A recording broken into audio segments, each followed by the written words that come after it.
for brain health and long-term aging, that's the way to eat, is to minimize starches and sugars and maximize good fats. But individuals have a very complicated relationship with food. And I don't just mean like how you eat every day and the crap you shouldn't eat, and if you have any eating disorders. I mean, it's ethical. There's ethical considerations, there's cultural considerations, there's religious, there's so much around food. And there's just a physical consideration as well, right? I mean, I found once I started introducing more carbs at certain times of the day, I'm sure my brain's working better because of that. Yeah, and it's very individual too. I mean, you have to really test things and discover things. So I think it's a journey in terms of what you want to, what you want to eat is a journey.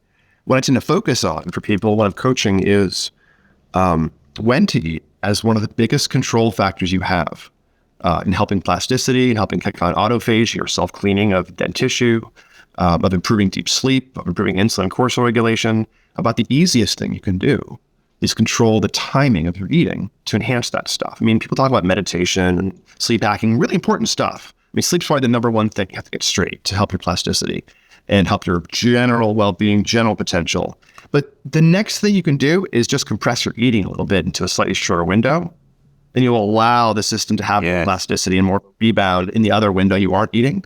And then you can exploit these tricks and really, really learn. There are some very accessible levers for taking control of things like inflammatory states in the body, adipose, body fat composition and muscle mass and energy. And, so you can do a lot very, very easily by mucking about with the timing of your eating and telling your body that it's under this eustress. This is mild stress that is positive. It's a hormetic effect is the term. So the stress that cures.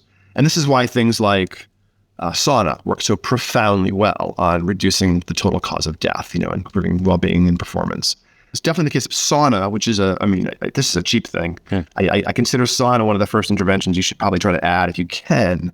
I forget what the literature is, but country to country, it's a bit different. The reduction of total cause of death and the improvements of late life performance and even early life athletic and academic performance are noticeable. Like 10, 20, 30, 40% improvements in some of these numbers. Yeah. But sauna is a cheap intervention, and you don't need special equipment. You got a backyard, you can put a cedar shed out there with a heating element in it, you're done. It costs you $15 for the element, whatever. I mean, this is not an expensive thing to do.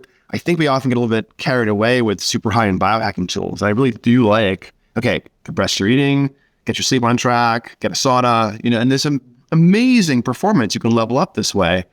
And the literature on sauna looks like if you do it every other day for, a couple 10, 20-minute cycles, maybe cooling down between them, stepping under a cold shower. I don't think you even need to do the cold end of things, although that is a different type of hormetic or eustress effect. So the effects are huge on your well-being, your subjective well-being. Now, I will caution people, if you're going to do a lot of sauna, you jump into it, just like anything else. There's some people for whom this will be stressful or contraindicated or a problem. So if you do a lot of sauna initially, and instead of feeling a kind of a high pro glow, pretty awesome later on that same day, if you instead feel like you would hit by a truck, if you're feeling really wiped out afterwards, you're either having a hydration issue or an inflammatory issue probably. And it may be something you don't want to, crank on before you address. And so if you feel like crap after doing a sauna, don't do more sauna.